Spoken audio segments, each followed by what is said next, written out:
noite. Boa noite a vocês que estão aqui e boa noite a todo mundo que está aí, né, nos vendo, seguindo aqui pela transmissão do Zoom. E eu quero agradecer muito, estou muito feliz mesmo, por esse convite de estar aqui e de falar talvez de um assunto que é muito, né, muito próximo no meu coração, que é falar do meu próprio mestre. Não tem nada melhor. Então, realmente, eu quero agradecer essa oportunidade a vocês por me darem essa oportunidade de estar falando dele. E, então, por falar em Lama Ganchen, eu quero começar o nosso encontro com uma bênção. Essa bênção é uma pequena reza e um mantra do nome de Lama Ganchen. E foi transmitida, na verdade, pelo mestre do Lama Ganchen, Trijang Rinpoche, né, há muitos anos atrás. E essa prece de bênçãos, essa oração de bênçãos, ela vai nos trazer, desde Buda Shakyamuni, todos os discípulos e mestres, uma linha ininterrupta de mestres, até chegar na Lama Ganchen, lá no Michel. Então, a gente pode, nesse momento, se conectar com essa grande egrégora de mestres e discípulos, que é uma egrégora que não se quebrou, que se manteve inteira até os dias de hoje.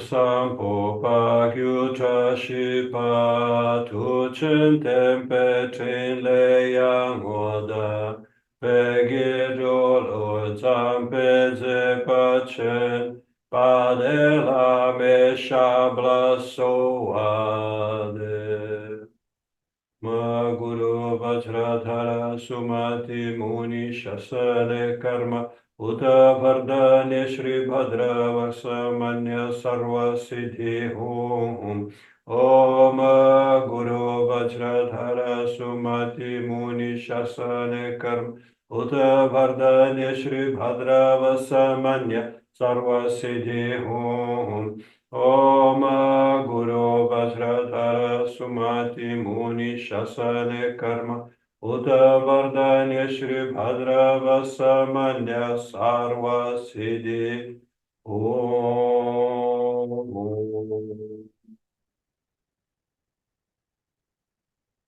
Pagyuke kudandagila, pagyuke sundandagina, pagyuke tugdandagiye, dayame chikto jingilo, magyuke kudandagila, magyuke sundandagina, magyuke tugdandagiye, dayame chikto jingilo.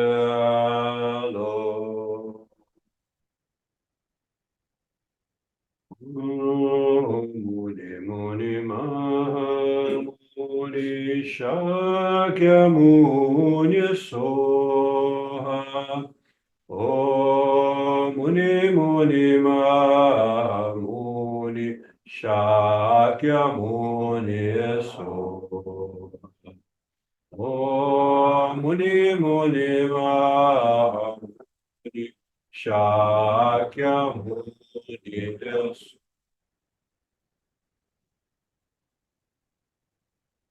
Om Maitreya Maitreya Maha Maitreya Arya Maitreya Soha Om Maitreya Maitreya Maha Maitreya Arya Maitreya Soha Om Maitreya Maitreya Maha Maitreya Arya Maitreya Soha Om Ahum Karuna Karuna Maha Karuna Arya Karuna Yesoha Om Ahum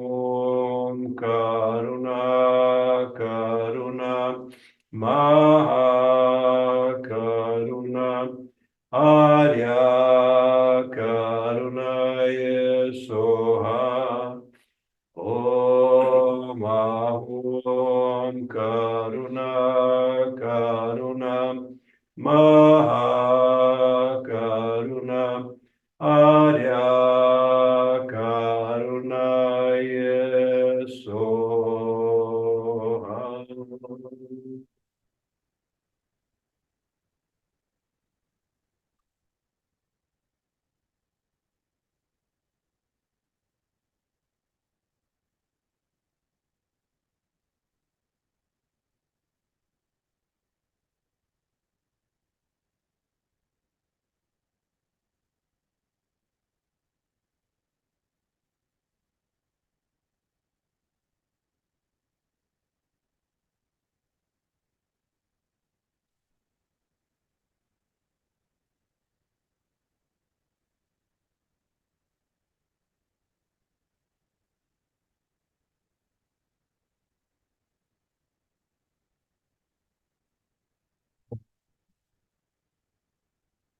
Queria dizer uma coisa antes da gente falar diretamente do Magante, que eu fico muito honrado de estar sentado aqui, né? E com as fotos e a presença de todos esses mestres que estão aqui atrás de mim, os mestres do Kriya Yoga, né? Próprio Yogananda, Sri Yukteswar, é Lahiri Mahasaya, não é? Sim. Ele e os outros mestres. Então, Babaji, não é? Então, fico realmente muito honrado. Bom, bom, vamos começar pelo começo, né? A gente está falando da Magante, falar de começo seria da minha história com ele, né? E vou tentar,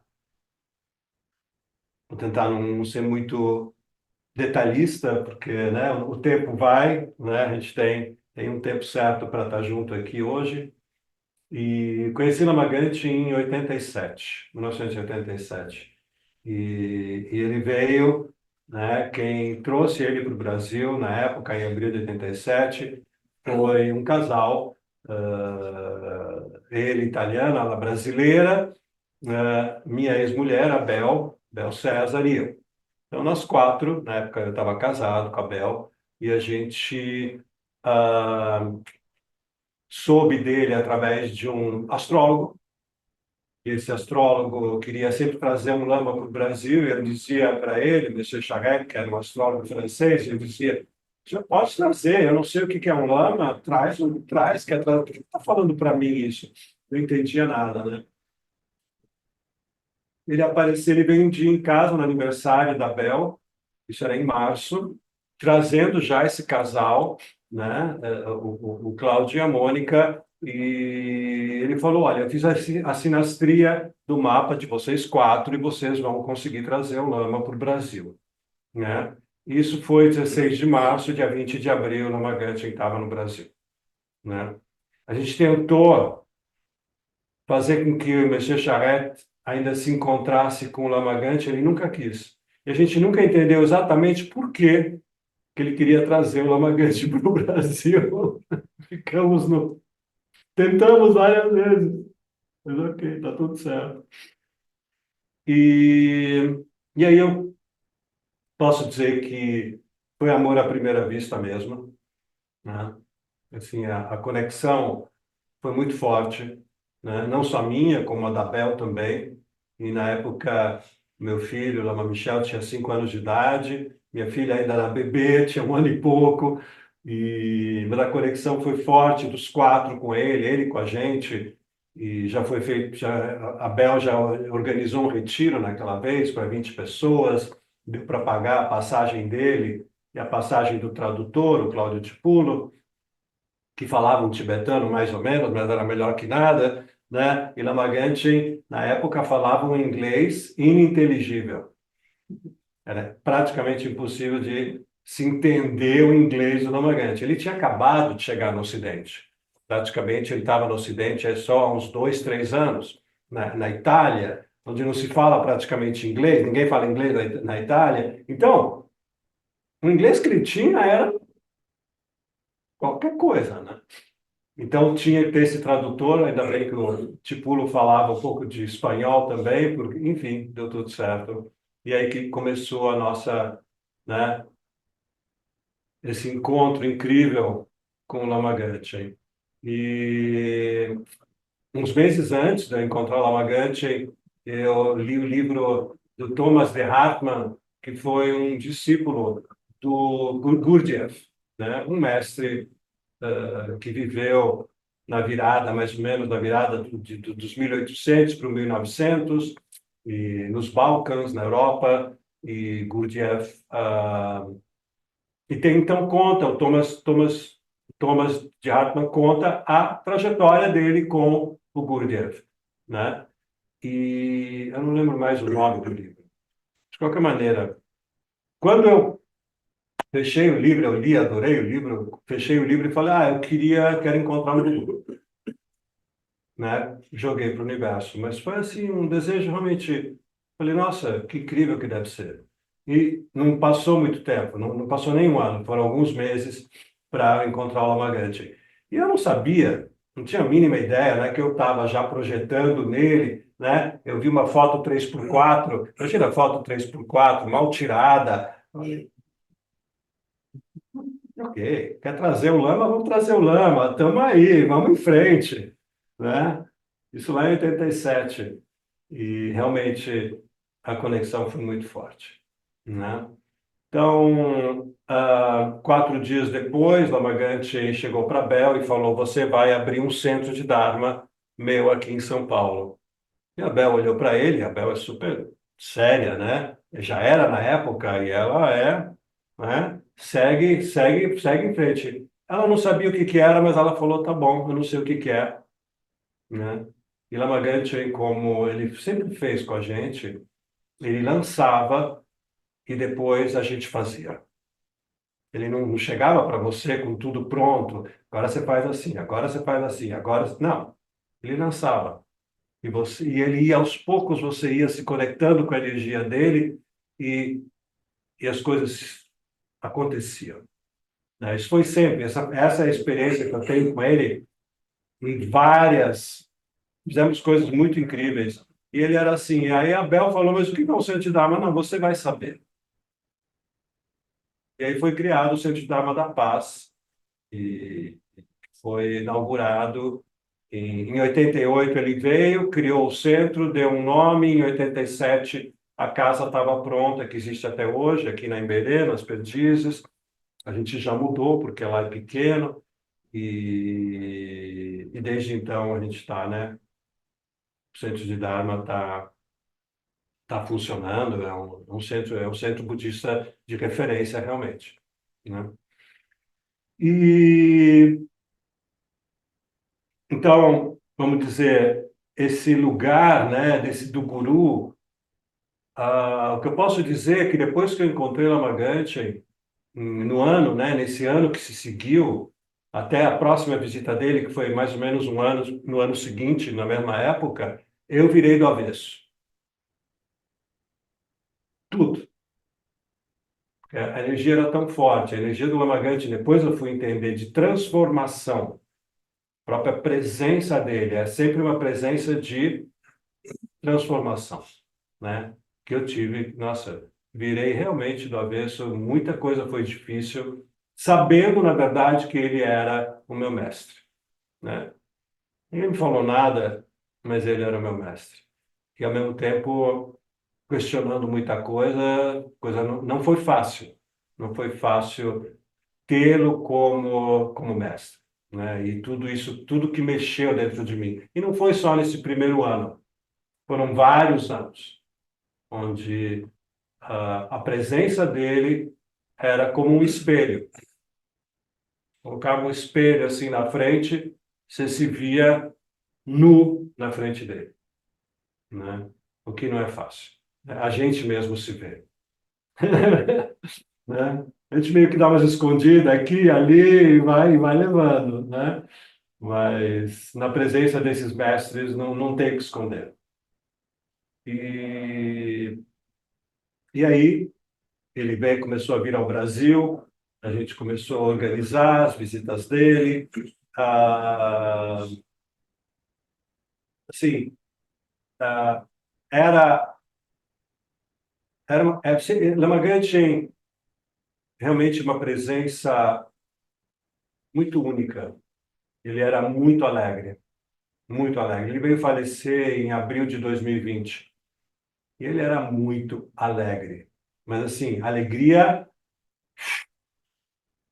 evaporava pelos poros, assim, o tempo inteiro, né? Ele era leonino, então ele chegava já brilhando, né? Como um bom leonino. E ainda mais um mestre realizado como ele, né? Era alegria o tempo inteiro. No final, nos últimos dias de vida dele, antes ele ainda de ir para o hospital, ele pegou Covid, né? Ele estava no quarto dele, na casa dele, no norte da Itália, numa região chamada Verbânia, e praticamente quase sem forças. E ele dizia para o Michel: vamos descer, eu quero descer. Descer significava descer 2 lances de escada para ir para a sala de refeição, onde tinha uma mesa enorme, e ele dizia: não, need enjoy, need enjoy. Nós precisamos. A palavra enjoy é difícil de traduzir, é curtir ao mesmo tempo, precisamos estar felizes, vamos celebrar, é tudo isso um pouco, né? E o Michel falou para ele, mas como assim? Você não consegue nem andar direito. Não, não, não, vamos descer, vamos descer. Tinha que descer 2 lances de escada, né? Então ele sempre foi essa fonte de muita alegria, de muita felicidade mesmo, era o que ele transmitia para todos nós, né? Uma outra coisa muito linda com ele que eu vim descobrir depois, né? Depois que ele já tinha feito a passagem, é que todo mundo que encontrou com o Lamagante, e não foram poucas pessoas, todos se sentiram íntimos do Lamagante. Todos. Aquelas pessoas que viram ele por 5 minutos se sentiram próximos dele. Quem estava com ele a vida inteira se sentia próximo dele. Mas assim, eu recebi, né, várias mensagens de pessoas que ficaram muito tristes com a passagem do Lamagante e tudo, e você via que eram pessoas que praticamente não tinham visto ele. E como elas expressavam esse amor, esse carinho que vinha dele, né? Uma das coisas que é realmente uma característica de um mestre, primeiro que ele não tinha julgamento. Ele realmente, e ele não tinha julgamento e um amor incondicional por todos os seres. E então, cada um de nós, na presença dele, ele fazia com que o nosso melhor pudesse aflorar, pudesse se manifestar. O melhor de cada pessoa. E ele falava, eu tenho muitos amigos, perguntava ele, como é que você tem tantos amigos? Por quê? Porque eu me relaciono com aquilo que tem de melhor naquela pessoa. Né? Então, o que a gente chama de, né, em sânscrito, dentro do budismo, é o bodhicitta, né, essa grande mente compassiva, que ele é isso encarnado, em carne e osso. Né? E uma coisa muito incrível é que onde eu mais aprendi com o Lamagante não foi com ele sentado no trono, dentro do budismo tibetano. O trono é um lugar bastante importante porque é o respeito que o mestre tem pelo próprio Dharma. Não é ele, a pessoa dele, o ego dele. Esses mestres não têm mais ego, né? Mas é o respeito pelo Dharma, ele vai se sentar num lugar, né, de destaque. E peraí, por que que eu estava falando isso? Onde eu mais aprendi com o Lamagante foi não ele sentado no trono, foi fora do trono. Foi no dia a dia, foi lá no dia a dia, sentar para comer junto, trabalhar junto, a gente trabalhou muito, em tantas coisas, e eu vendo como ele lidava com a vida. lidava com as coisas, com as pessoas, foi onde eu mais aprendi. E eu tive essa percepção, e há tempos atrás, a Michelle, né, falou a mesma coisa um dia. Onde eu mais aprendi Lama Ganche não foi no trono, né? E Lama Ganche não era por nada formal, né? Não era um mestre formal que pegava um texto, bom, nós vamos agora estudar tal texto, como se faz formalmente, né? Os mestres, os doutores em filosofia, que têm todo o conhecimento, eles vão sempre pegar um texto e vão ler o texto, vão interpretar o texto, interpretar, enfim, né? Dar a sua contribuição. Não é só inspiração. Tempo inteiro. E teve um grande mestre, Geshe Champa Tekchon, que conhecia muito bem Lama Ganchen. Ele disse, o que Lama Ganchen sabe não é daquilo que ele estudou. Tudo que ele sabe é o que já vem, né? É o que vem das vidas passadas dele, né? Ele vem de uma linhagem de mestres, né? De muitas e muitas vidas, encarnado em diferentes tradições do próprio budismo tibetano, né? Na Índia e no Tibete. E então, assim, a gente tem como, né, esse lugar de um mestre vivo mesmo, né? E que ajudava todas as pessoas, todas, o tempo inteiro. Então eu vi ele tratando as pessoas mais distantes, entre aspas, que a gente acha, né? Igual, mas com equanimidade, com a mesma equanimidade, não é igual. Cada um precisa de uma coisa, cada um de nós aqui tem uma necessidade. E esses mestres, eles têm essa capacidade de saber qual é a tua necessidade. Direto. Ele não precisa se esforçar para isso. E aí eu via ele cuidando dos lamas. Tinha muito lama jovem, outros lamas mais velhos, doutores em filosofia, gente super graduada, vamos dizer. Ele tratava e cuidava deles do mesmo jeito que ele cuidava de alguém lá que ele mal conhecia. Com o mesmo amor, com o mesmo carinho, com a mesma entrega. Incrível. Realmente incrível, né? E, na verdade, isso dá para ver se você convive com a pessoa, né? Você convive com ele, aí você vê essa qualidade se manifestando lá, né? Em Milão. Ele morou muitos anos em Milão e depois ele foi para esse lugar que é o centro, né? Que existe, um centro lindo, que o Antônio Michel está tocando, depois, né? Está dirigindo tudo. O Michel é um brasileiro, é meu filho e foi o sucessor, né? O sucessor do Lamagante. E em Milão, a Lamagante ia muitas vezes já de Albagnano, que fica 1 hora e meia de Milão, para Milão, passava algumas horas, dava um ensinamento, dava prática, etc., e depois voltava, sempre à noite. Ele não dormia mais em Milão. Ficou em Milão até o ano 2000 e depois se mudou. E ele fazia questão que se passasse pela rua das prostitutas e dos travestis, onde eles ficavam, o ponto deles. E aí ele tirava notas e notas e notas de euro e dava para todo mundo. E chamava, né? E a turma ficava um pouco desconfiada. Não, mas você quer um programa? Não quer um programa? E depois eles entenderam.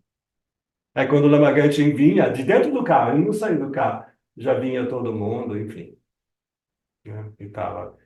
E o dinheiro era o de menos.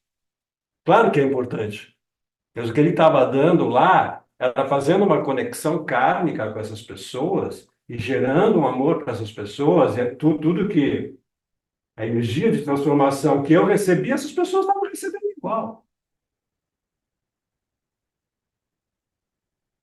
E alguém que estava guiando, mas não, Lama, precisa mesmo passar lá?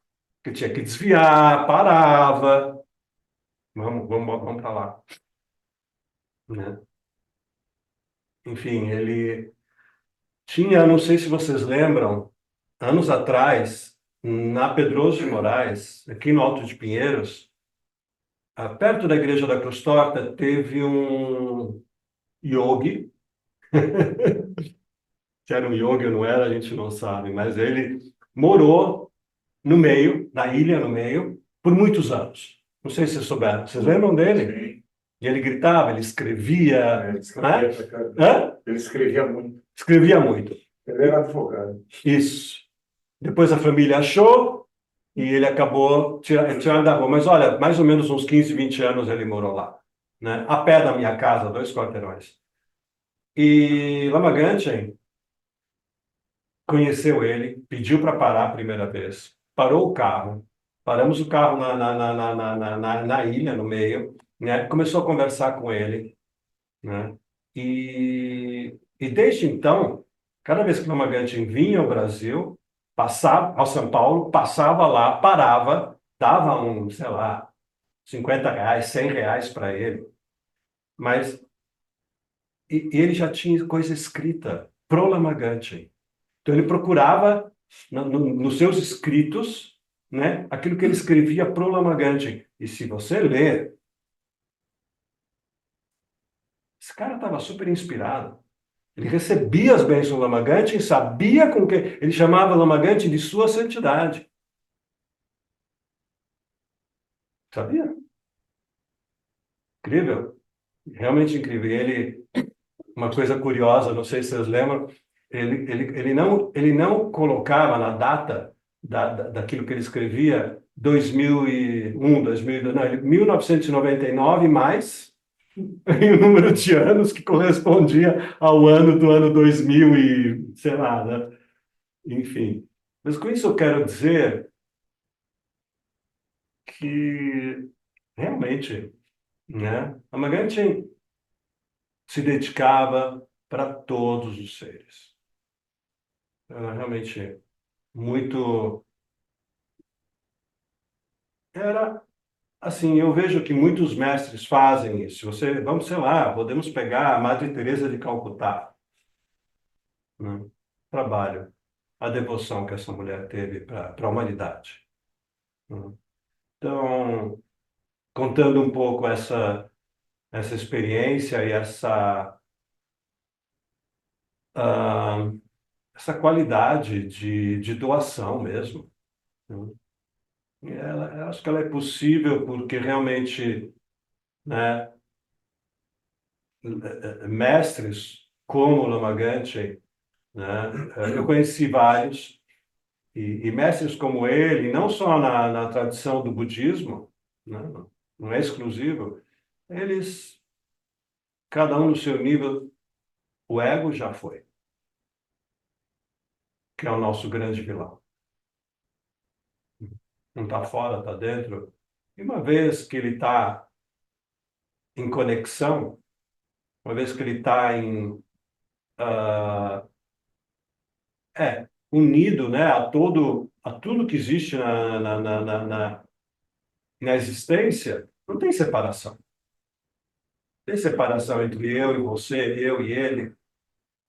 E esse amor é um amor que fica brotando 24 horas. Porque a natureza do universo é puro amor. Cabe a nós acessar. Ele mostrava isso sem, sem qualquer barreira. Então, talvez esse seja uma das grandes, né, lições, ou, vamos dizer, aquilo que ele pôde nos passar, né? E eu queria também falar de experiência que eu tive com ele, no sentido de, uma certa vez, ele trouxe para o Brasil as relíquias de Buda, né? O que que são relíquias dentro da tradição do budismo, né? Relíquias, isso já desde o tempo do próprio Buda, são restos mortais da pessoa, né? Que não é a relíquia, uma vestimenta, de repente, alguma coisa que a pessoa, que esse mestre usava, né? Esses objetos não são diretamente entendidos como relíquias, mas relíquia é alguma parte do corpo. Em geral, os mestres, claro, são todos cremados, né? E aí uma das características é que ah, se coloca, tem um jeito dessas cinzas, né? Se juntarem, tem lá embaixo da pira, tem alguma coisa que faz isso se concentrar. E esses mestres realizados, quando termina o fogo, quando o corpo já foi todo queimado, aparecem no meio das cinzas pequenas bolinhas brancas, em geral brancas, meio esbranquiçadas, né? E são do própria, do própria, das próprias substâncias que foram queimadas, do corpo queimado, e essas bolinhas aparecem, né? Isso é um sinal da realização desses mestres, né? Isso que a gente chama de relíquia, né? Então, o próprio Buda, né, que foi Buda Shakyamuni, que foi cremado, né, tem as relíquias dele, ou seja, essas pequenas bolinhas, né? A gente chama de bolinha, mas são umas pequenininhas, tem umas maiores, outras bem pequenininhas. E que elas têm até uma característica muito curiosa, vamos dizer, que é elas se multiplicam. Tem algumas que se multiplicam. Elas vão gerando filhotes. Né? E tem muitos mestres deixaram suas relíquias e nós temos, quer dizer, elas estão aqui entre nós, né, até hoje. Né? Então, sei lá, Atisha, Lama Tsongkhapa, e vários outros mestres, né, deixaram as suas relíquias. E claro que o corpo, né, é algo muito poderoso, né, porque é ele o nosso veículo aqui nesse planeta. Então, ele é muito precioso, né? Então, a gente mesmo uma vez falou, as bênçãos que esse corpo teve são infinitas. Tanto que quando ele... Enfim, depois eu conto isso. Está lá da passagem. Eu posso falar já. Ele fez a passagem e foi no meio da pandemia, né? E ele já tinha comentado com Lama Michel de não de não cremar o corpo dele, porque esse corpo tinha recebido tantas bênçãos. Ele era uma concentração de bênçãos e que isso fosse preservado. Mas dentro da tradição tibetana, um lama é cremado. Só que estamos na pandemia, 2020, aquela loucura, em pleno abril de 2020, todo mundo, o planeta virou do avesso. E Lama Michel perguntou uma vez para Lama Gante, estavam discutindo, conversando sobre a passagem dele, como que seria, o que que ele gostaria de fazer, quais são as indicações que ele tem, né? Ele falou, olha, isso vários anos antes. Falou, olha, quando eu morrer, ninguém vai poder vir para me ver, não vai dar para fazer cerimônia, vai demorar uns 2 anos para isso acontecer. A Michel olhou, ficou olhando assim para o Lamagante e me pensou, por que que ele está falando? Eu pego um avião da Índia, eu pego um avião do Tibete, que são os mestres que estão lá, os monges, e em 24 horas está todo mundo aqui. Como assim? E claro que ninguém veio. Aí o corpo foi velado por... E também falaram do corpo. Ele falou, não vamos cremar. E aí mas ainda estava na dúvida, né? Aí ele foi velado por 30 dias. Permitiram, na Itália tem essa lei. Permite, desde que você esteja dentro de um tipo de um caixão refrigerado, né? E puderam velar o corpo no salão de meditação, no templo, né? Durante 30 dias. Foi incrível. Mas, claro, no caso não era nem essas coisas, porque ele estava fechado em não sei quantos caixões por causa da história do Covid, todo, né, de um jeito, mas estava lá. E, enfim, aí depois, já que tocamos nesse assunto, ele foi, levaram o corpo dele, conseguiram levar o corpo dele, permitiram, né, ser colocado num cemitério minúsculo, lá do lado, numa pequena vila, numa pequena cidade, né, a poucos, né, a 10 minutos de lá, e não foi enterrado, porque isso não seria auspicioso, ele foi colocado dentro de uma, como chama, quando Mausoléu. um mausoléu, né? E, tempos depois, com todas as permissões possíveis e imagináveis que são necessárias, né, foi construída uma stupa. Stupa é um monumento budista que representa a mente iluminada, né, dos seres iluminados. Isso também vem, né, como tradição desde Buda Shakyamuni. E o corpo dele foi colocado em pé nessa stupa. Então, um dos grandes mestres da nossa linhagem, Kobon Rinpoche, ainda conversando com Lama Michel, antes disso falou, não crema, não é para ser cremado. Então, a, a, nós fizemos toda essa volta, né, para falar das relíquias, né, de quão importante, do quanto o corpo, né, desses grandes mestres emana uma energia de cura, de transformação, uma energia positiva, assim, infinita. Então, as próprias relíquias, eu tive na presença de relíquias, é muito forte. E aí, o que aconteceu? Vieram as relíquias de Buda para o Brasil, através de três países, o Sri Lanka, Tailândia e Burma, né, Mianmar, deram essas relíquias que estavam, eu acho que na Tailândia, para a ONU. Tá? E, antes de ir para a ONU, elas podiam, por 2 anos, andar pelo mundo. Tinha os guardiões das relíquias, e Lama Gangchen encampou essa história, entrou no meio e disse assim, vamos levar isso por aí. Por quê? Ele precisava disso? Ele não precisava disso. Tudo para nós sermos abençoados pelas relíquias. E aí, começou na Suíça, e um dia, Lama Gangchen ficou sabendo e falou, nós vamos para a Suíça.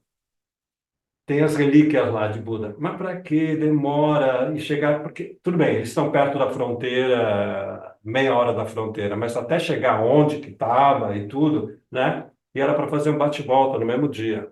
Ou seja, iam ficar 10, 12 horas no carro para participar de uma cerimônia de 2 horas. Ele falou: nós vamos. A Magante nunca perdia uma oportunidade. E aí eles foram, ele fez o contato com os guardiões das relíquias, e a partir daí levou as relíquias em vários países da Europa. A lei, a regra dizia somente uma cidade em cada país. E aí veio para a América do Sul, foi para a Venezuela, se não me engano, foi para o Equador, veio para o Brasil, São Paulo, e depois ainda a Argentina. E, então, quando o Lama me falou, olha, vamos trazer as relíquias de Buda para o Brasil, né? Eu falei, tá bom, vamos trazer as relíquias de Buda para o Brasil. E eu queria, o que eu quero compartilhar com essa história das relíquias, que foi realmente um evento que marcou todo mundo, quem estava na organização, quem não estava, quem visitou, etc. Foi o que aconteceu comigo, porque nós estamos falando aqui, Lamagante, com o Daniel, né? Ele, e como em muitas outras vezes, ele abriu o campo. Lama abria o campo, para mim, eu sentia isso, e acho que para outras pessoas também. E a gente entrava nesse campo, esse campo que nos levava, essa energia que nos levava, que nos movia, que fazia, uau, dava para fazer tudo! Dava para fazer tudo. O que eu quisesse, eu fazia. Era impressionante. E isso ficou muito claro. Parece arrogância minha falar isso. Que foi?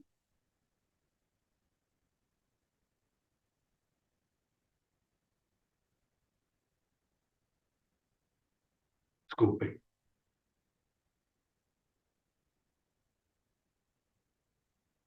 E aí,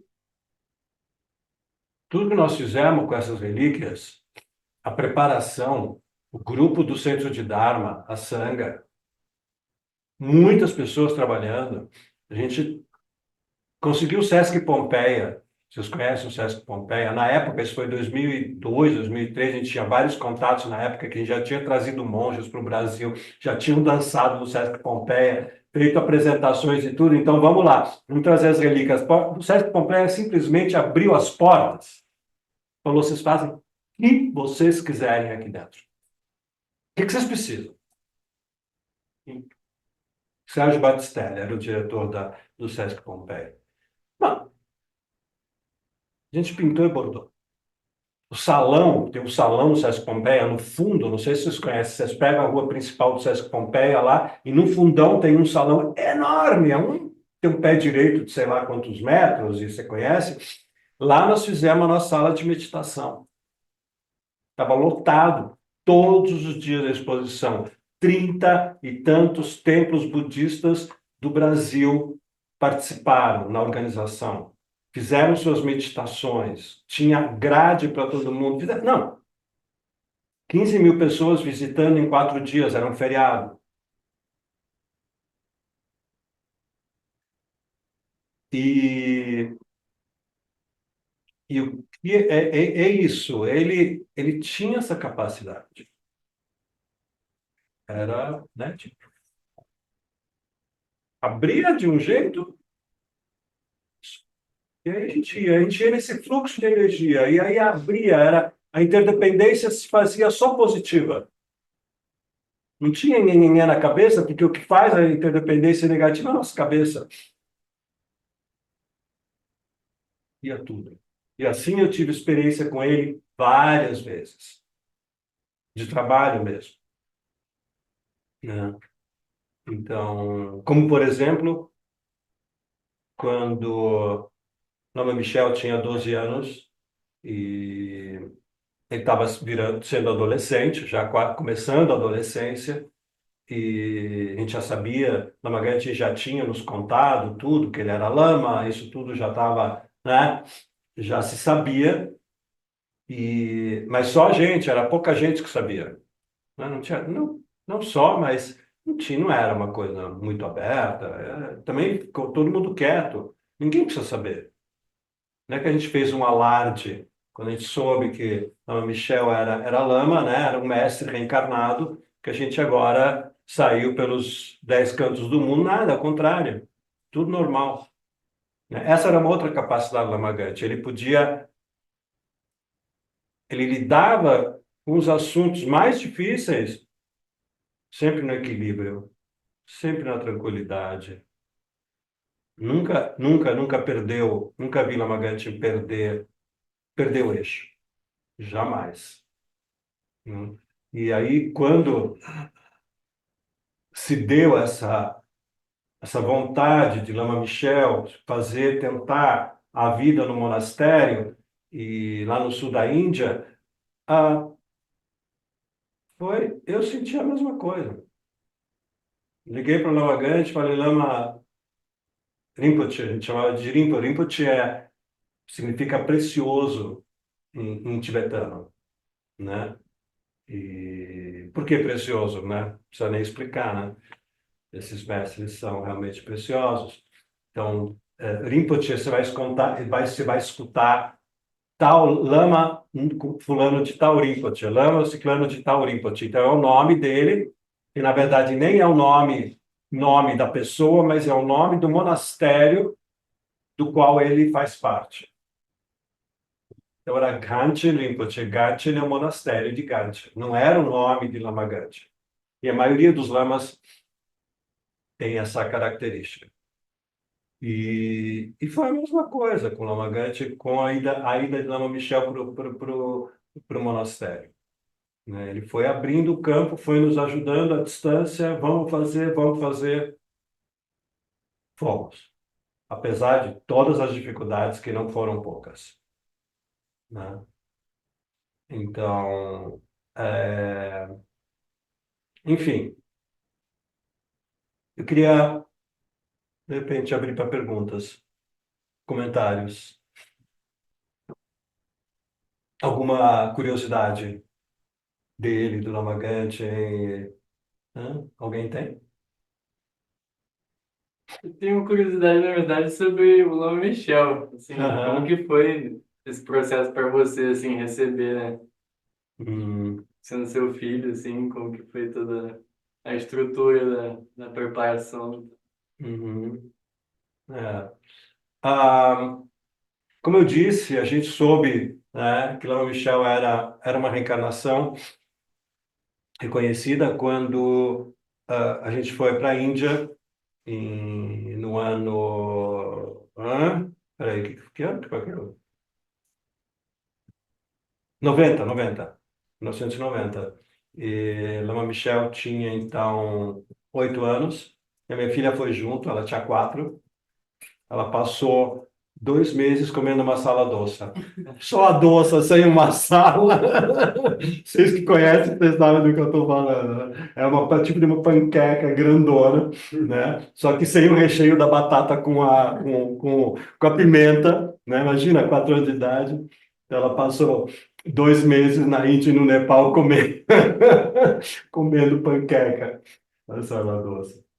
E naquela viagem, Mamagante levou a gente pela Índia, fomos para os monastérios, enfim, foi uma viagem muito bonita. A gente significa um grupo todo, né, de discípulos ocidentais, principalmente italianos, porque ele já estava radicado na Itália.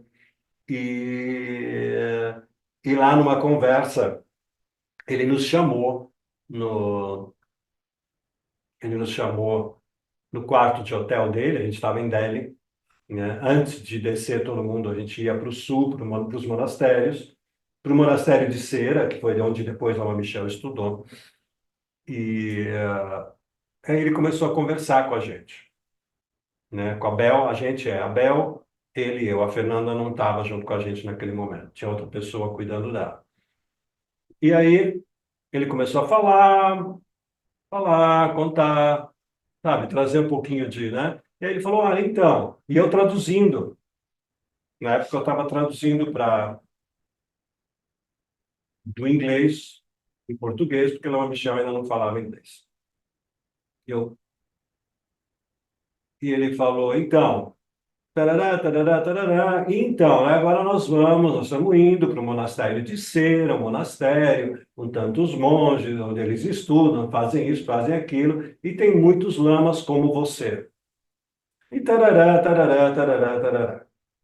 Continuou a frase, eu traduzindo, só que eu não consegui traduzir esse pedaço.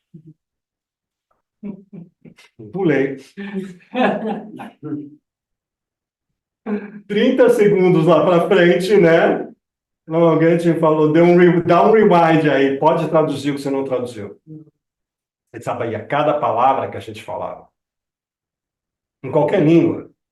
Eu vi ele entendendo chinês. Eu falei, ele entende qualquer coisa. Não é por aqui, é por um outro lugar. Traduz o que você não traduziu. Tá? Foi assim que a gente soube da notícia. E como eu já falei, Lamagante deixava tudo muito tranquilo. Ele mantinha uma energia de tudo muito redondo. A gente saiu daquele quarto de hotel aquela vez, como se a gente tivesse ido tomar um suco com Lama Ganchen, pronto, né? Enfim, então, isso foi como a gente recebeu a notícia. E depois, para mim, o que você falou, como foi para mim, né? Esse processo do Lama Michel ir para o monastério e começar os estudos dele, todo esse caminho. Ele ficou 11 anos morando no monastério, eu morei com ele 2 anos. Não deixei ele sozinho lá, menino de 12 anos, né? Então, calma também, vamos devagar. E, eu falo isso, as pessoas me perguntam o que você perguntou, e eu digo, se tem alguma coisa que fez sentido na minha vida, isso fez sentido. Eu não tinha dúvida nenhuma, mas nenhuma. Nunca tive tanta certeza na minha vida de nada mais, como eu tive aquela vez. Aquela vez era assim, era um. É assim, realmente. Foi muito. E foi natural, porque também não foi pensado, né? Era o que eu sentia mesmo. Então, para mim foi isso. Foi um. Né? Aí eu acho que, de novo, né? Estamos aí com o Lamagante, né? Dentro dessa onda que ele criava, isso fez todo sentido. E apesar de todas as dificuldades que a gente teve no monastério, que não foram poucas. Não foram poucas porque a expectativa era muito alta, nossa, e expectativa muito alta, você, né? Você vai cair do cavalo mais cedo ou mais tarde, porque a realidade nunca corresponde à nossa expectativa.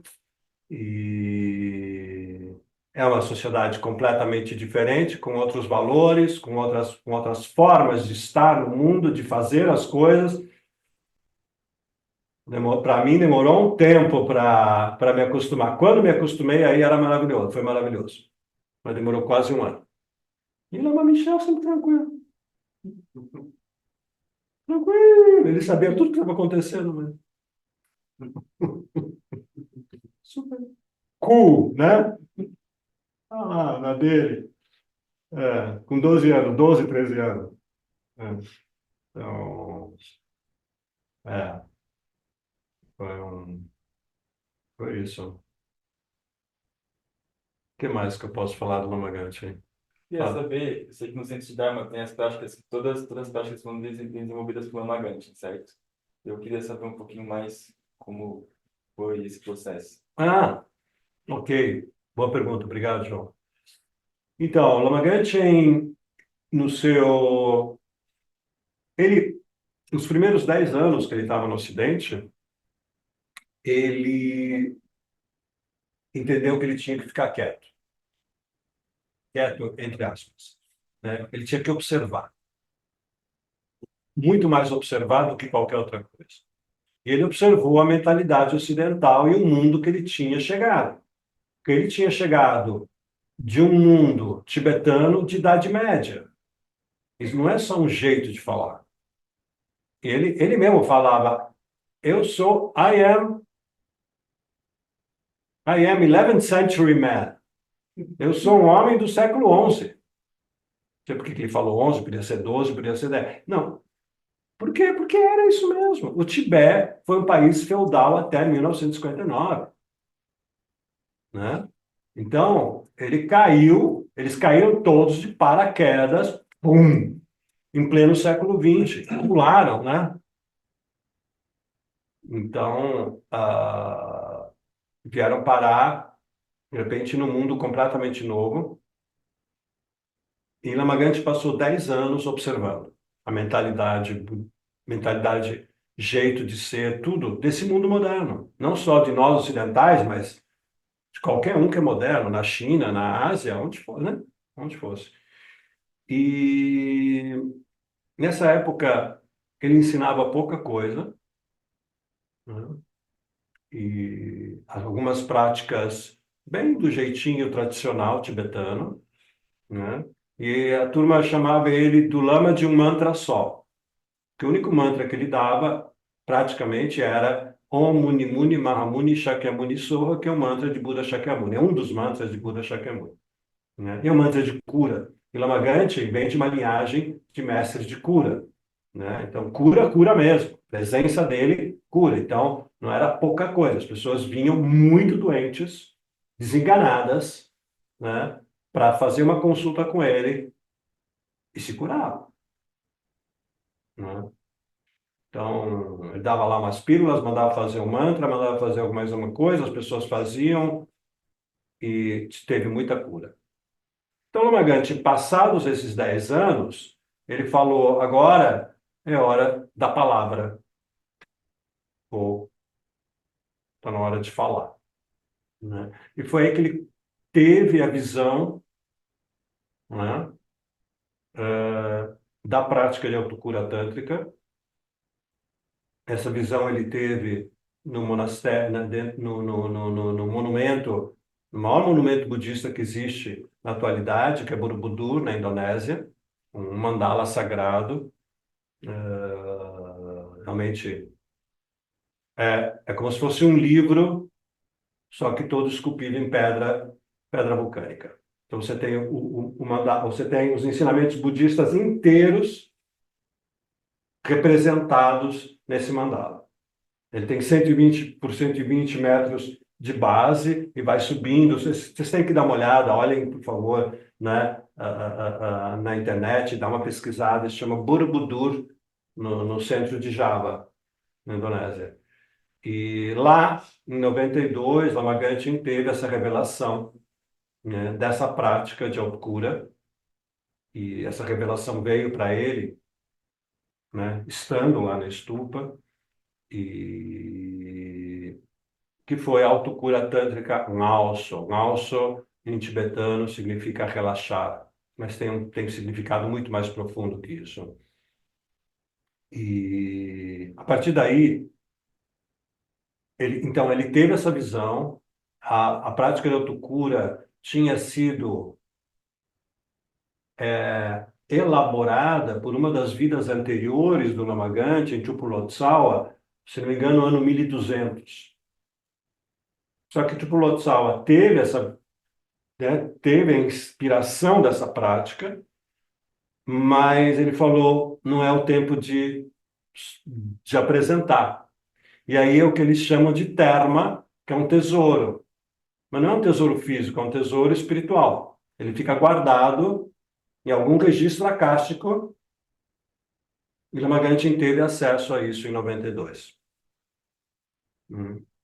Aí ele pede permissão aos Budas, aos seus mestres, né? Eles dão a permissão e ele vem, então ele traz para nós a prática do Cura Tântrica. A prática do Cura Tântrica, em pouquíssimas palavras, é como se você pegar uma prática tradicional do budismo Vajrayana, né, e pegar a essência, a coluna dorsal, pá, só a essência. Tira tudo que está a mais, que não é a mais, mas que não é a essência, né? Porque tudo tem uma razão de ser, imagina, dentro de uma prática, de uma sadhana, né? E deixou só a essência. E por quê? Porque nós estamos no século 20, 21. Não tem tempo. Nós temos tempo de sentar e praticar durante 4 horas. Uma prática que você não entende nada, mesmo que esteja traduzida em português, em inglês, na tua língua, e vai ficar fazendo a prática por 50 anos, todo dia, você vai fazer isso sem entender o que você está falando? Não. Você pode uma vez fazer, porque você tem fé no teu mestre, depois você vai dizer, eu não estou entendendo nada, larga isso. É para muito poucos.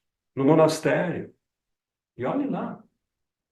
Porque são práticas, tem coisa parruda, entendeu? Grande, tudo bem, mas você precisa se dedicar uma vida. Quem pode, no mundo moderno, fazer isso? Então, ele fez uma prática que é super consistente com toda a essência da prática, das práticas, que ele chamou de autocura tântrica Ngauso.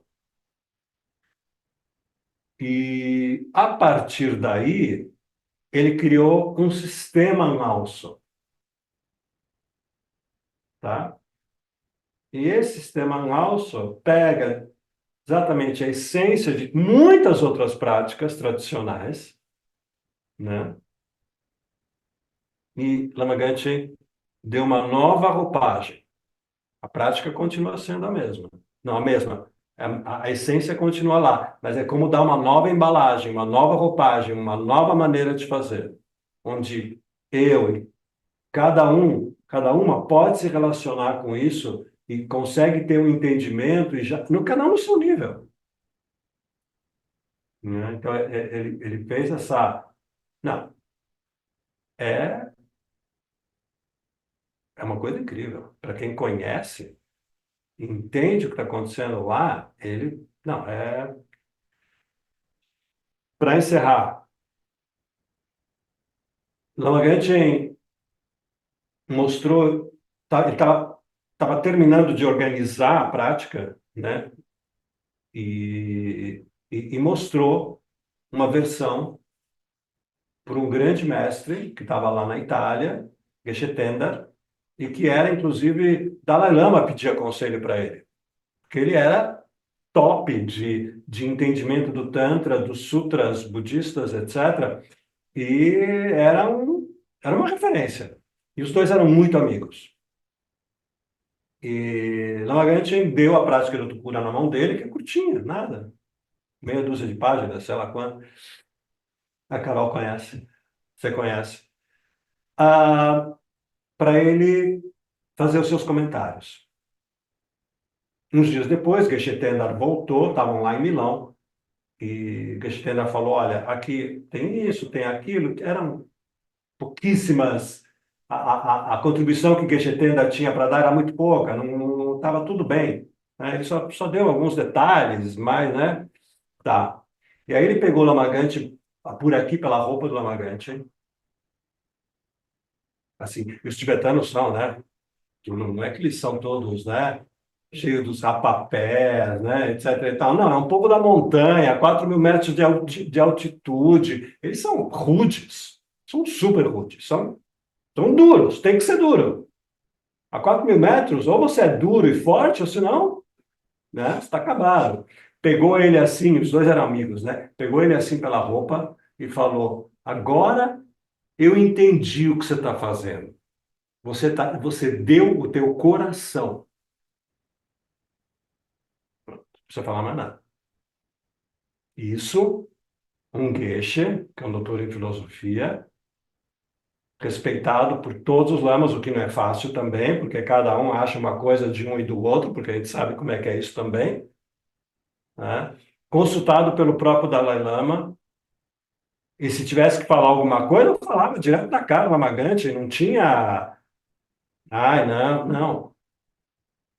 Então, hoje em dia, a prática de autocura, uma sociedade tibetana é muito tradicional, né? Não aceita mudanças fácil, eles são muito conservadores, né?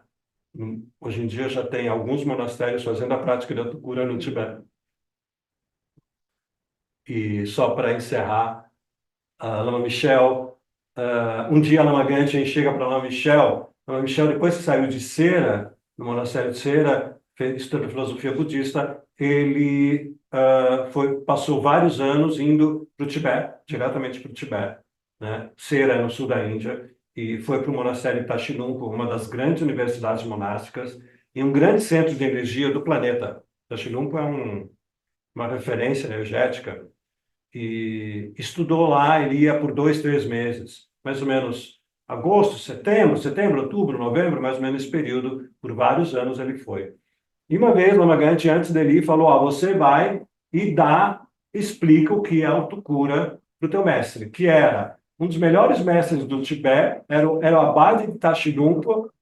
O Michel ficou meio assim, o que eu vou fazer? Eu vou ensinar o meu mestre a pensar, né? Mas, bom, Rinpoche está pedindo, né? Então ele sabe o que está fazendo. Aí ele, sem jeito, chegou lá e um dia ele falou: olha, eu, né, para o mestre dele, e falou, Lamagante pediu para eu te mostrar isso, isso, isso. Aí esse médico falou, tá bom. Um pouquinho antes do almoço, você vem aí, em meia hora a gente resolve. Foi essa a resposta. Amanhã você vem aí, a gente resolve. Tá bom. Tipo, tá bom, me pediu. Lamagante que pediu, então tá bom, vai. Né? Quando o Michel começou a explicar, o Abade começou, chamou todos os discípulos dele que estavam lá perto, né? Chama fulano, chama, chama, chama. Ficaram 3 horas. E claro, estavam falando com quem entende tudo, que sabe tudo. Então, o Michel não tinha que começar do beabá, já ia, já foi. Eles falaram, é maravilhoso. E ele mesmo comentou, ele falou, só que os tibetanos não vão querer fazer. Por quê? Porque eles são muito tradicionais, são, né, eles seguem o caminho deles. Né? Mas só para dizer, quando você mencionou a autocura e o sistema Malso, né, ele, vamos dizer que foi aprovado por grandes mestres. Né? Então, é válido.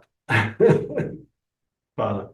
Tem um depoimento aqui do Carlos Alberto, que disse que conviveu vários momentos com o Lama Gangchen, e ele foi nesse evento das relíquias. Ele colocou aqui, estar ao lado do Rinpoche, o impossível se torna possível. É, E a Sandra fez uma pergunta, ela perguntou, como é hoje no templo de Borobudur? Se faz prática de autocura lá? tá. Borobudur, a gente, Lomagante nos levou para Borobudur muitas vezes. Eu mesmo cheguei aí 16 vezes. A gente fazia retiro em Borobudur. Nós éramos 60 pessoas, 100 pessoas, 120 pessoas, né? A gente se espalhava nas diferentes pousadas e hotéis, né? Todo dia de manhã, 5 da manhã, a gente estava na estupa, né, fazendo prática até umas 9 da manhã, só depois que ia para o café da manhã. Durante a tarde, a gente estava no salão do hotel onde a gente ficava, fazendo práticas e ensinamentos, e, enfim, assim, uma coisa muito potente, forte. E, e a prática de autocura, como veio de lá, ela é inteira, ela se encaixa em Borobudur. É impressionante. Não dá para explicar agora, mas são 6 andares, né? São 6 terraços concêntricos quadrados que vão se fechando, e lá em cima são 3 círculos. E a estrutura da prática é exatamente essa estrutura da arquitetura sagrada de Borobudur. Então, o que a gente fazia quando andava, né, nos terraços e subindo, era a própria prática de autocura de acordo com o mandala de Borobudur, e não com o nosso mandala do corpo, porque a gente aqui faz de acordo com os chakras, né? Então, nós fizemos muito, mas não se faz lá. Quer dizer, quem vai a Borobudur, que são os budistas de várias partes do mundo, monges, leigos, leigas, cada um faz a sua prática, né? Os monges Theravada fazem os seus, os Mahayana, os chineses, os japoneses, cada um faz as suas cerimônias, né? Então, foi feito desde 89 até, a última vez que o Lamagante esteve lá foi em 2019, mas depois disso não. Quer dizer, é só nosso grupo, e nós não voltamos mais. A gente não voltou mais, quem sabe ano que vem.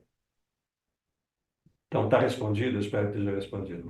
Nós vamos, devagarzinho, vamos dizer, encerrar. Eu espero que eu tenha conseguido dar aí uma pequena amostra sobre quem foi Lama Gangchen, né?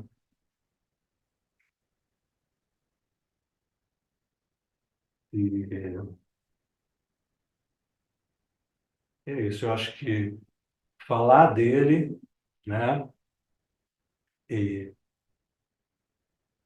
é trazer não só a memória, como as bênçãos, né? Porque mestres iluminados como ele né? Superam qualquer barreira de tempo e espaço, estão presentes o tempo todo, e basta a gente se conectar para receber essas bênçãos. Então, sinto que essa foi uma linda oportunidade, né? Ocasião para a gente fazer essa conexão com ele, né? E eu fico emocionado, normal, né? Quando de lembrar muita coisa muito forte com ele, muito bom. Então, quero agradecer de coração pela oportunidade, agradecer a cada um de vocês aqui, agradecer a todo mundo que está participando online. E nós vamos agora fazer uma breve dedicação. Essa dedicação é como a gente sempre termina alguma atividade do Dharma, né? Esse lugar é um lugar sagrado aqui também, né? Abençoado pelos mestres que a gente comentou logo que nós começamos a nossa conversa hoje, e sinto que, né, como esse assunto, o que nós trouxemos hoje aqui, faz tá totalmente em sintonia com o que se pratica aqui, né? Eu quero agradecer especialmente, o que não é muito comum, ou seja, não é nada comum, a abertura de vocês, né? De nos convidarem para a gente falar de um mestre de uma outra linhagem, de uma outra tradição, e isso também ser motivo de inspiração para vocês, né? Acho que isso é de uma grandeza e de uma humildade muito especial, né? Então, ah, sinto isso. E Yogananda, nessa vida, um dos primeiros livros que eu li de espiritualidade foi a Autobiografia de um Yogi, né? E na época ainda comprei livros do Sri Yukteswar e coisas assim, então tem o Yogananda assim também muito próximo, muito carinho, né?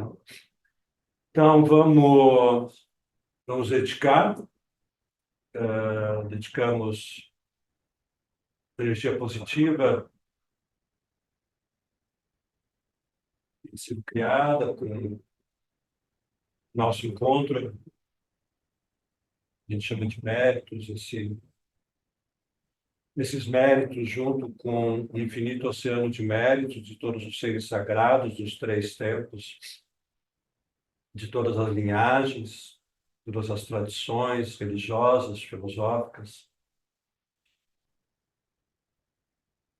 Nos dedicamos para todos os nossos mestres, a longa vida dos nossos mestres. Dedicamos para a felicidade temporal e última de todos os seres, incluindo todos nós aqui também. Em especial, a gente dedica esses méritos, esse infinito campo de méritos, ao nosso planeta Terra, o seu processo de regeneração, de conexão com o amor, com a compaixão, dedicando para todos os seres. Em especial também para o nosso meio ambiente. Para que haja consciência espiritual no coração de homens, mulheres, crianças, todos. Chichun lame kutse rapten chin, namka trin le chochu gepada, lozan tempe drome sasunki, doe mense tacto negiur, que possam os mestres sagrados ter longa vida, possam as atividades iluminadas ser plenamente manifestadas nas 10 direções, possam os ensinamentos de Lama Tsongkhapa dissipar continuamente o véu da escuridão que cobre os seres dos 3 reinos. Kiwa kuntu yanda lamada dhame chaki pela lonchochin sadam lamki yante rabzone dorje chanki gopan yurtosho. Possa eu, em todas as minhas vidas, nunca me separar de um Guru perfeito e assim desfrutar do esplendor do Dharma, aperfeiçoando-me nos caminhos e nos bumes, possa eu rapidamente obter o estado de Vajradhara. Modele tsendele nime kunyandele shi yenchen takto delepe concho sum ki jingilo concho sum ki ngodropso concho sum ki chashisho. De sol a sol, à noite ao meio-dia, possam as 3 joias conceder-nos suas bênçãos, possam as 3 joias ajudar-nos a alcançar todas as realizações, possam as 3 joias espalhar muitos sinais auspiciosos no caminho de nossas vidas. Namastê, Sastele, gratidão.